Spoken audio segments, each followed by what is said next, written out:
Yeah, I don't mind either way. So, though we've been talking for a while now, I do want to get into the questions. And given that it is a nice, intimate conversation, I'm curious if we want to do an agree disagree style still, or just the topic and then what our thoughts are.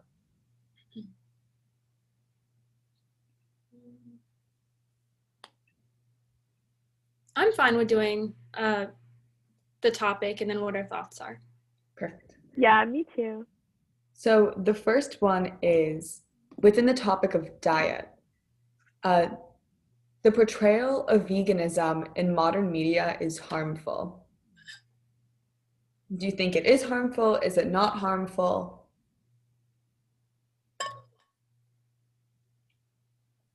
So I can start off. My name's Pragya. I'm part of Vegan Emory Group. I am the media chair, and I would say that it is harmful in some instances because if you look at the way veganism is portrayed, often it's portrayed as all or nothing.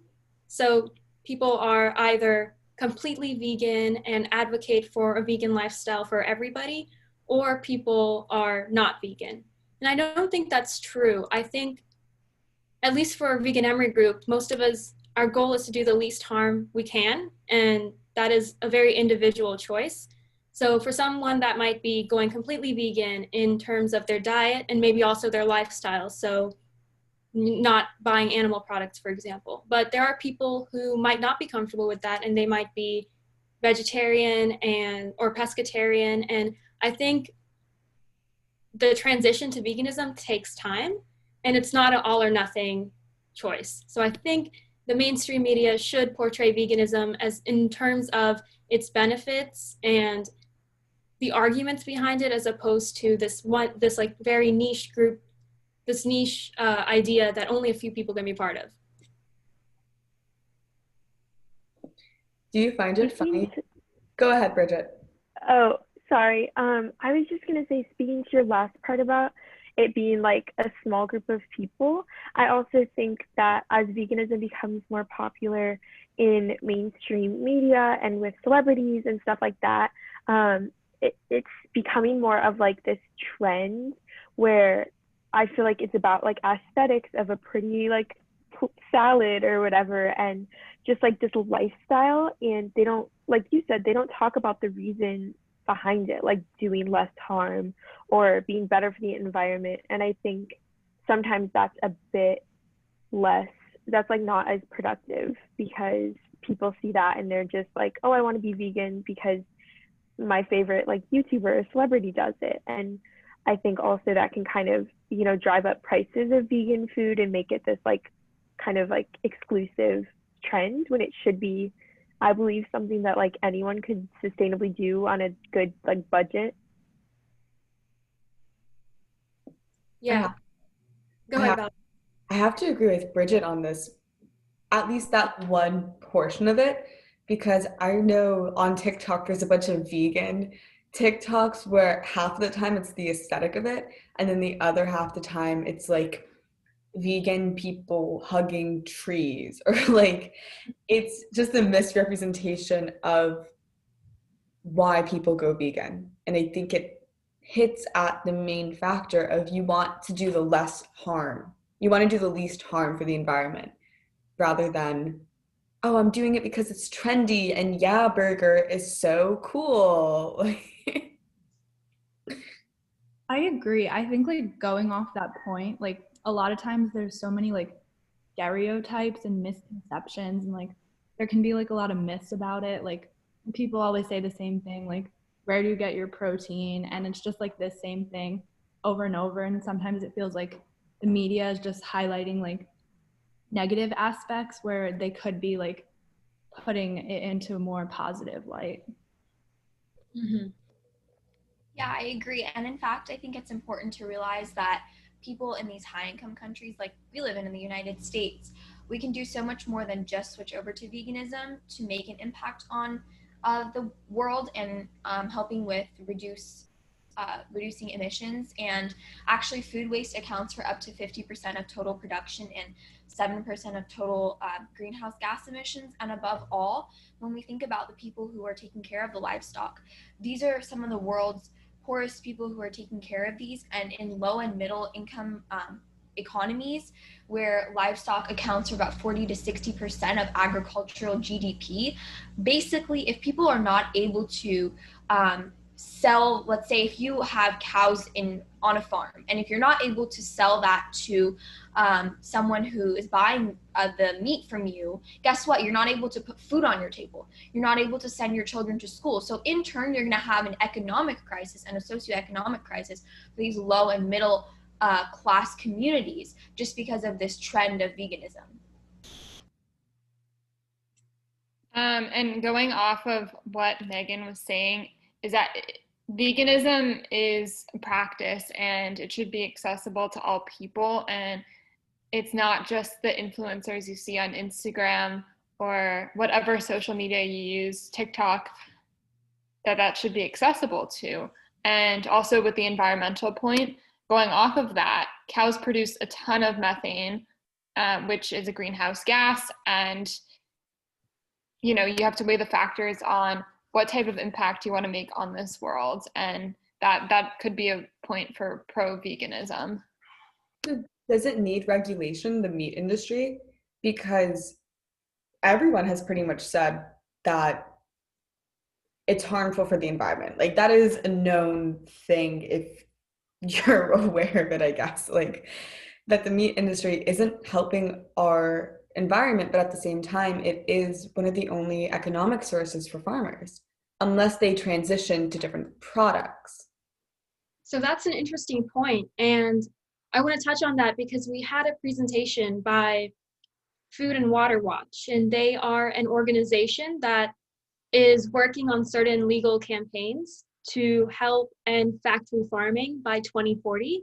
So like Valerie said, like it's completely, it's a great point that right now the factory farming system is the main agricultural system in America.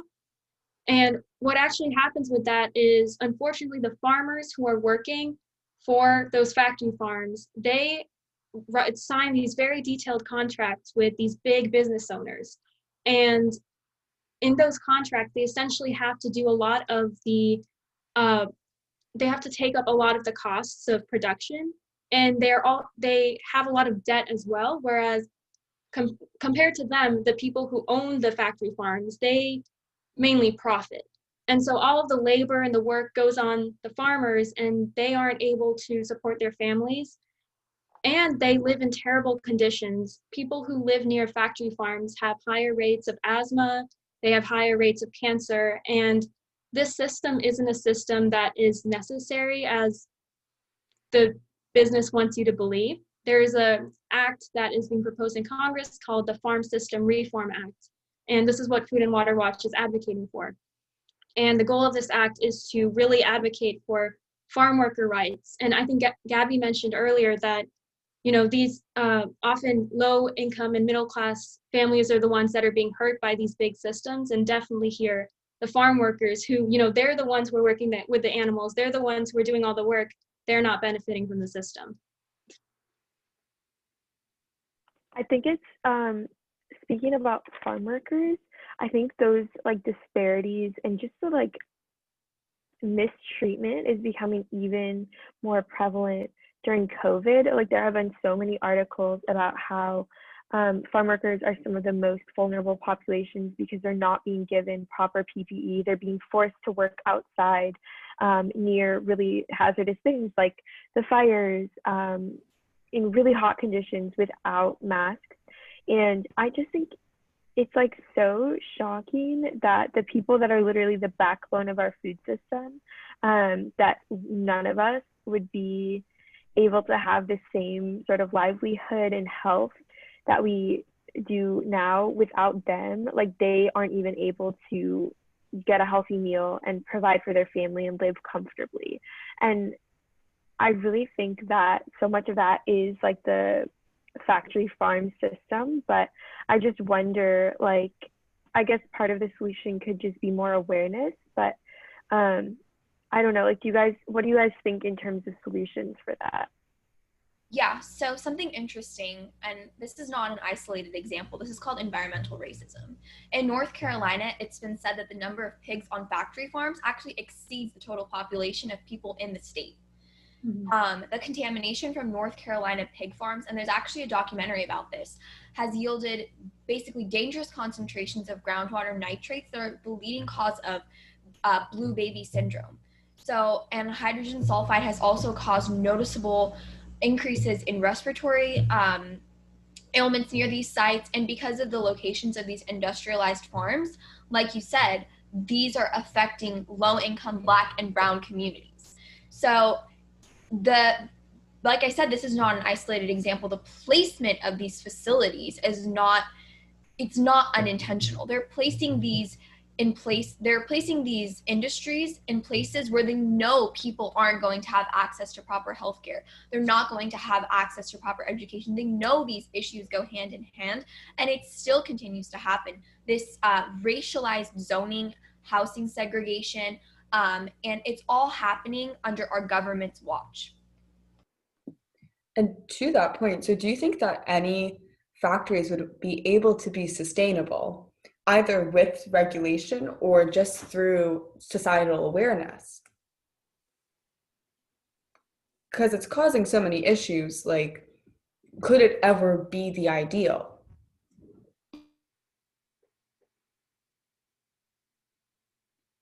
You know, that's an interesting question. And I think my perspective is that factory farms are definitely not necessary at all. In terms of solutions, you know, I have limited knowledge about it, but from what the Food and Water Watch mentioned was, you know, there isn't one, you know, solution, one like magic fix everything pill, but definitely local farming is the best solution for the farmers, for the people who live near them, for the environment, because that is, the animals grown there will not be grown in very dense conditions. They won't be grown with massive amounts of food that produce massive amounts of waste, and they won't be taking up so much energy to run factory farms. So these farms will be more efficient, they'll affect the environment less, and farmers will be able to reap the benefits of what they are sowing, literally. To that point, I think there are so many good benefits of local farming. It's super important to eat like seasonably, or like eat with the seasons. That's a lot better for the environment. You know that the food you're getting is at its like optimal nutrition, but also that food hasn't like traveled super far away, because the farther distance you have to go, the more likely there are going to be like stabilizing agents and other really nasty chemicals in the food. But also I think like getting to know the farmer, the person that's growing your food, and being able to thank them, being able to ask them like, what methods do you use? Do you use pesticides? Like things like that. I just think there's so many benefits, as well as you're helping your local economy, which is really great as well. Yeah, and to that point, people shouldn't be afraid of corporations, because a lot of these farmers are afraid of corporations, because these corporations are essentially locating to these rural areas thinking that, oh, these people don't have the political will and they won't present any obstacles to us. So these low income residents need the jobs and they won't complain. So a lot of environmental justice activists have considered this latter reason to be a form of economic extortion, having to accept these negative health consequences and adverse effects on the environment in order to basically have a job. And this scenario is unfortunately, it's not given enough thought. That people are afraid. People, if they speak out, they might lose their jobs. So we have to come back to the conversation of, why are people afraid of corporations, and why are these people afraid of their government? I mean, our government should actually applaud farmers for the jobs that they're doing right now and the conditions that they're working in. And a lot of these people aren't given enough respect for the work that they do. I agree. I think that a big problem is a lot of our government is controlled and influenced by these huge corporations through funding and so on and so forth. And these big corporations basically like lobby the government and control them so much to the point where it seems like change is really hard. But I think people need to be becoming more aware and spreading this information, because at the same time, I feel like a lot of people don't realize how much power some of these corporations have and all of the horrible effects that they're having on people's health and etc. Yeah. And to add to that point, it's not just the food that this is happening. It's also, I was watching a documentary on Netflix a few years ago about the water bottles and how they're produced in these low income areas, typically marginalized communities. So, there are so many bad effects that come with these factories, i.e. cancer. So it's more than just a sustainability question. It's also a question about human health too. Mm-hmm. So I'm interested in hearing your thoughts on this, because first I want to mention that lobbying companies actually will write the policies and actually write the legislation for Congress members to sign off on a lot of the time. And we recently spoke to state legislatures in Georgia, and they are totally against term limits, because if new people are coming in, the lobbyists have that much more power over someone else, because lobbyists don't have term limits. It's interesting to see the intersectionality there too. Like, how did lobbyists get so powerful? Was it because they took advantage of new Congress members and grew with them? Is it because they're so much more powerful nowadays? We don't know. But to my question, without factories, what are the other alternatives? Is it co-ops? Is it local farming? Are co-ops realistic? Like, for every community, every city, every town? That was a long question. Also, to add to that, one thing to add to that question, I know that was a long question, but also, what would you think, like, what are some negative effects that could come out of localized farming? So people who live in different areas of the world who are dependent now on these goods coming into the US or whatever it is, and now they can't even come into the US.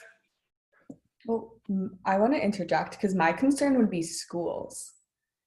Like, the fact that factories do give a lot of schools their food, and a lot of kids rely on that food. It's been a recent push to do community gardens, but are they able to feed 3,000 students potentially breakfast and lunch?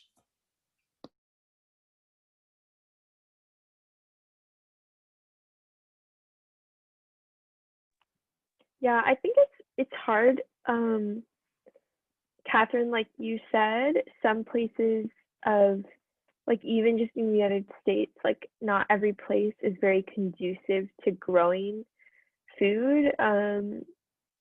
Like Alaska, for example, I'm sure they can grow some things there, but yeah, that's a really good point. And I think I wish I knew more about it, but I do think that, kind of like what Pragya was saying with like veganism, like maybe it doesn't have to be this like all or nothing. You can only get your produce from like your backyard garden or your local, like maybe it's just about incorporating more of that and less of the processed stuff. But yeah, I wish I knew more about it, because I don't. So yeah, I think Bridget, I think your analysis is good. It definitely does not have to be all or nothing. Every community is different. We're not going to have, one solution for everyone. I am looking up the points on the Farm System Reform Act, and I'll just read them out to you guys, because this act, it's meant to take place until 2040. So this is not like next year we're just banning factory farms, guys. This is going to take time, and it's taking time for a reason, because there's a lot of things we have to overturn.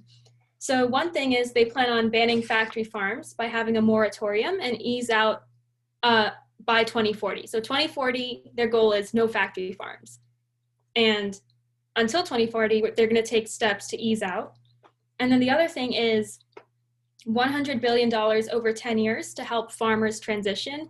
Now, I know that sounds like a lot of money, but considering how much money these businesses are making and how much of those profits are not being distributed properly to the people who are working, over 10 years, that is not, some crazy amount of money. Also, the companies will be responsible for waste and pollution. Currently, under factory farm systems, the people responsible for waste are the farmers instead of the companies, which is crazy. That's why farmers have so much debt, is because they have to be responsible for all of these costs.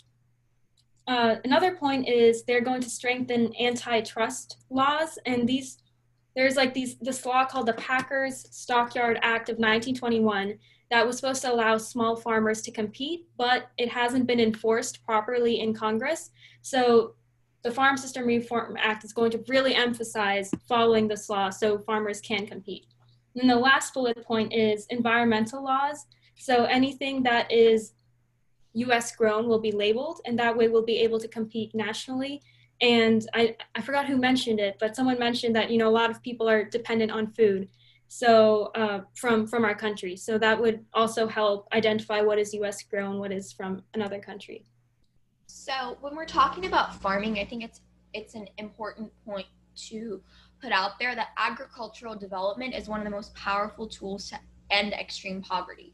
So when we're talking about countries where people are relying on these the agricultural industry, and the numbers are basically agricultural development has boosted prosperity and fed a projected 9.7 billion people, and it will continue to do so by 2050.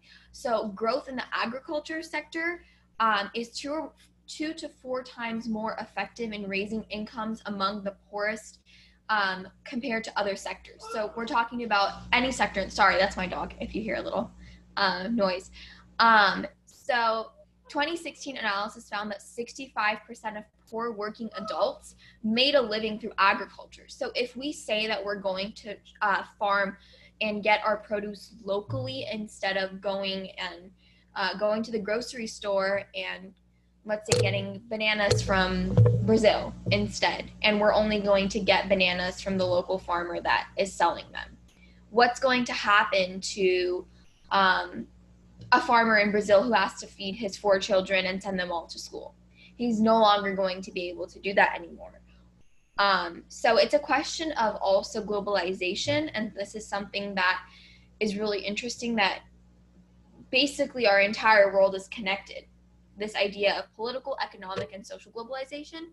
So can we really cut off certain sectors and still have a global approach to everything? So I want to push back on your thing for a second, because I ask, to what extent is it our responsibility to support families in other countries?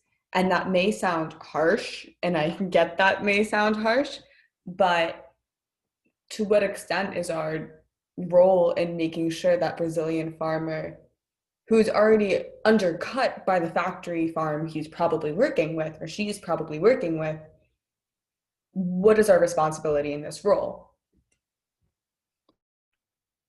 Yeah, I think it's definitely different case by case, but I think that in those kinds of situations, we really have to think. In a lot of my classes, one of my professors has said something. She says we should always think historically deep and geographically wide when we look at other countries and see that there's people that are oppressed or marginalized or just in need or suffering.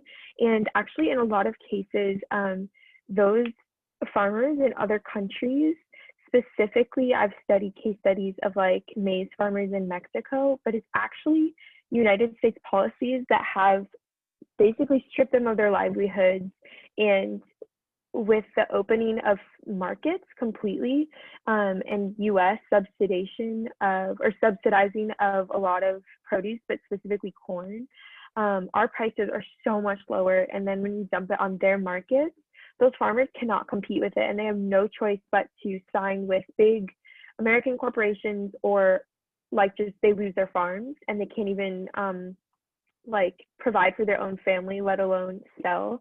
So I actually think I mean, again, it's not an all or nothing. So I'm sure there are benefits of more globalized trade and stuff like that. But I do think that a lot of times, like farmers in other countries, like they can figure it out. Like they not like they can figure it out, but like they can totally do it. I think it's sometimes that like we've intervened and made them not able to provide for themselves. And so actually backing off a lot of times would help. Does that make sense? Yeah, I think it's actually, it should be kind of there should be an integrated approach. And what I mean by that is when we help a country, we shouldn't just go in there and do everything for them. Because obviously, some people are going to get really lazy and they're just going to say, okay, well, if this developed country is coming in and they're helping us and they're giving us money, or they're giving us this resource, or they're giving us this constantly and continuously, anyone would get lazy. If you were to give me $50 every day and tell me you don't need to go to work, of course I'm not going to do that. I'm not going to go to work. I'm just going to keep taking the money from you. But a good idea and a good resolution to meet people halfway would be either microloans. So you're giving microloans to farmers and you're telling them over this, let's say, 4-year period or this 3-year period, depending on how much you're giving. And again, of course, it is dependent on how much money you're giving and how much they can realistically make within that period of time. You have to produce this much. You have to work this many hours to be able to pay back this loan, which gives two incentives. You're working, so we're going to get our money back, and you're making money in turn, and you're able to put food on your table, keep the lights on, etc. So you're helping them to create that economy and stimulate their economy while also getting something back. I agree. I think there needs to be some sort of like balance between globalization and buying locally. And I think it comes down to the individual and holding ourselves more accountable and thinking through our purchases, like where is our food coming from, and actually being aware of that, because there's pros and cons to both systems. And I don't, as Pragya and Bridget were saying, I don't think it should just be like all or none. Like there needs to be some sort of balance. Shifting the conversation a tiny bit away, but not too far away, what do you guys think about this new movement away from dairy and towards almond milk and alternative milks? And how will that negatively or positively affect the economy, the environment? You guys can talk about anything. I want to jump in super quickly, not knowing much about this, but every time I purchase a different type of milk, people tell me that my purchase is bad for the environment. And it's like, I feel like no matter what purchase I make consciously, there's some negative side effects to it. Like I get almond milk, people tell me how much water it takes. I get normal milk, people tell me that excess lactose is bad for me and that cows are being like treated awfully in factory farms. I get soy milk and people tell me the estrogen effects and how bad it is for my physical health. So I didn't realize milk was a touchy topic for me, but but I wish almond milk was not $5. I see why people choose regular milk because it is $2. It is 99 cents. And something that I've noticed at grocery stores, because I'm in tune with it, is that the fattier the milk, the cheaper it is. So talk about health disparities and access to healthy foods right there. That's my 2 cents in it, and I love, love, love to hear everyone else's. I agree. When you look at healthier foods, or so-called healthier foods, even though we don't really know what's going into it, just because it says organic on it doesn't mean it really is organic, doesn't mean it's better, are more expensive. So if you have a community where you have mainly low income people living in it and they want to eat healthier, can they? No, because they can't afford the food. So essentially, you're going to have more health issues in these low-income communities. So if we can't make our food more affordable for these people, how can we expect them to live healthier lives? How can we tell them your children are prone to heart disease or your children are obese when we're the ones that are the government is creating this issue for people because they're in turn making food more expensive, or they're not making healthcare accessible to everyone. So how can we put the issue on them when it's really our fault? Wow, so many great points. I'm gonna quickly, just to clarify, Gabby, were you saying that the government is making the prices of healthier foods higher, and therefore low-income people cannot afford healthier foods? Yeah, so when we're going through these big corporations and the regulations that are put on the farming industry, etc., in turn, there's a higher, the higher price sticker. But I also wanted to make a point to Valerie's talking about almond milk and etc., and talking about those things. I'm lactose intolerant and I can't have regular milk. So what about all the people who are lactose intolerant and can't realistically drink regular milk, or people who, I'm noticing that lactose and gluten intolerance are going up. So what's going to happen to those two industries, I guess, is really dependent on the next generation or people and how we're all reacting to these issues. So it's something that I haven't really researched a lot. So excuse me if I'm incorrect. Well, and also the dairy farmers are losing their jobs too, a lot of them. So how do we attempt to solve that one? And also going back to the milk debate, how do we make, like, for food in general, how do we make like food more affordable, accessible, but healthy food, and not like food stamps that are corn syrup, fructose corn syrup, high fructose corn syrup? Yeah. So I want to start off talking about milk because I think that was like the first point that was brought up. So I've heard that's definitely a true fact that almond milk takes a lot more water than, for example, oat milk or rice milk. That is definitely a true fact. When you compare it, however, to the costs of factory farming that go into producing dairy milk, there is no comparison. So to compare almond milk to oat milk and say, you know what, almond milk uses a lot of water, it's not good for the environment, that is true. It is better for the environment than factory farming and dairy milk. That does not mean that almond milk is a reasonable crop to grow everywhere. I think it would be more reasonable to grow something like oats, which oats, they have a variety of purposes. So it's not like they would just be being used for milk, and they are easy to grow. They do not take as much water at all. They take the lowest amount of water of any crop, and they're growing in popularity. Oat milks are.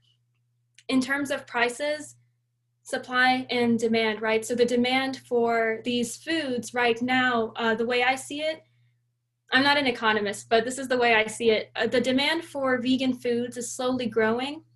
Right now, the people who are buying these foods are the people who can afford to buy these foods. Definitely for someone who is living paycheck by paycheck and they have to choose between feeding their child or, when they're choosing between feeding their child or balancing that with like costs of like living, they don't have the opportunity to say, I'm going to get almond milk because it's healthier. And that's definitely a problem. Food apartheid, which is the word that now refers to food deserts. We used to call them food deserts. And this is my second point is, food deserts are regions where there is no grocery store within a mile. The word has been changed to food apartheid because it's not necessarily a geographic problem. It is more of a socioeconomic problem. And in these places, people do not have the ability to go to a grocery store and buy healthy food. Often these places will be littered with convenience stores, and convenience stores come with really affordable junk food.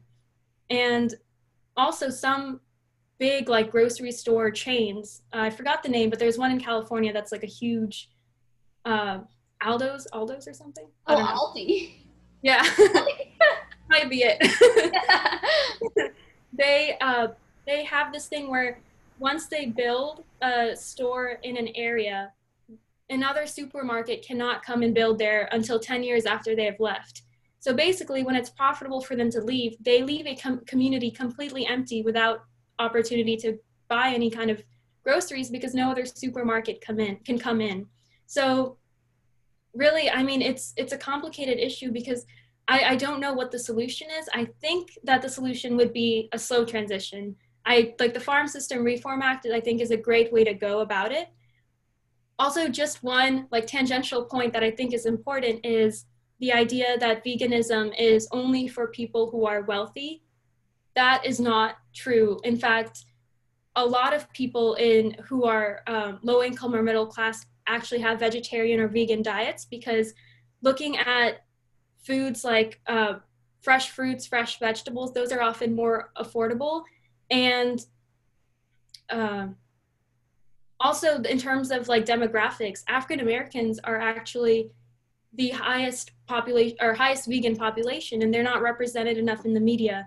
And I think that's interesting, is like this idea of veganism being for these rich, wealthy, and often like they're displayed as white people is not true. There are people of all races who are vegan, and I think it's not as unreasonable of a lifestyle as a lot of people may think. It is certainly unreasonable for people who are in food apartheid regions where they do not have access, but for people who are, you know, in the middle class and they can afford things, it is not unreasonable.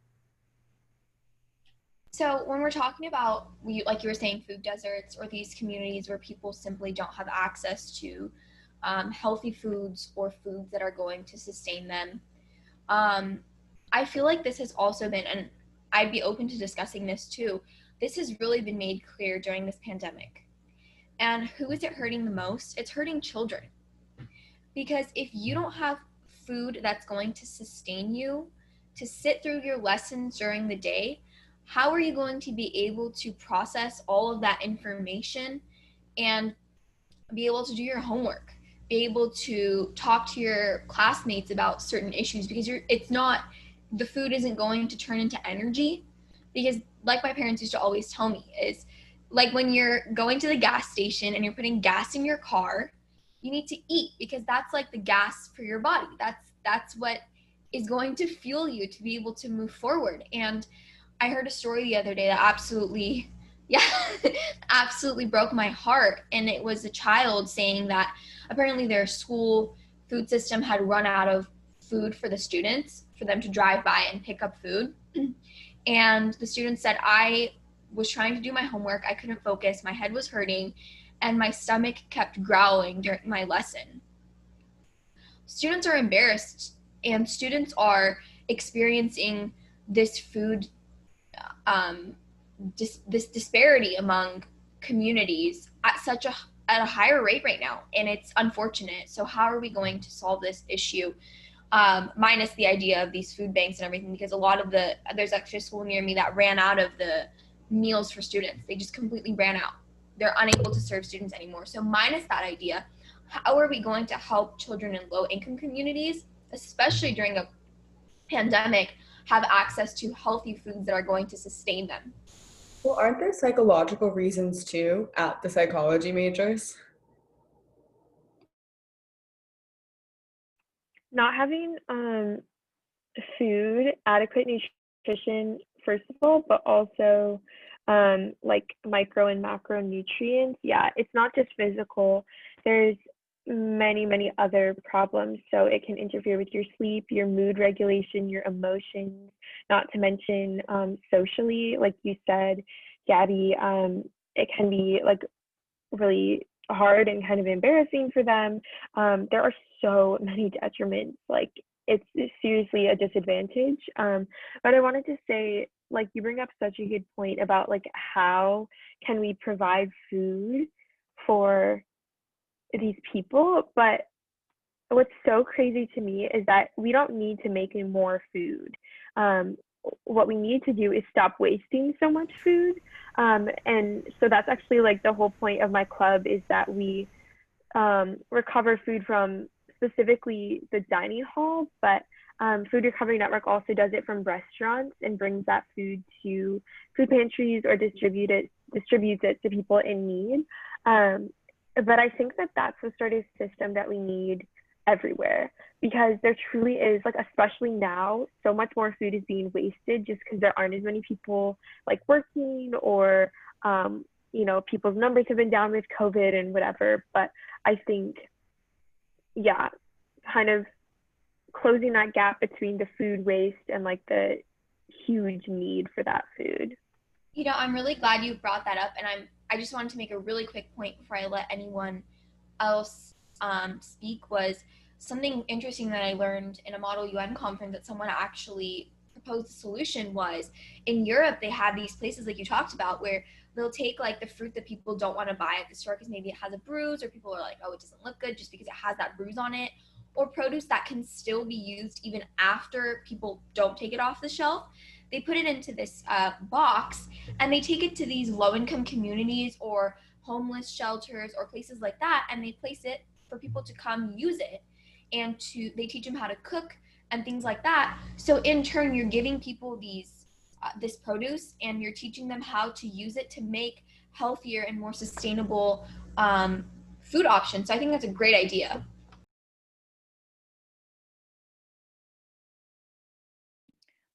So to add on to what everyone else is saying, I think that yes, we need to fill the gap, especially with like the low income, because in schools too, because now with COVID and everything, it's becoming even more apparent, especially the fact that a lot of schools are closed online and they're online. And so these kids who relied on school lunches no longer really have that resource.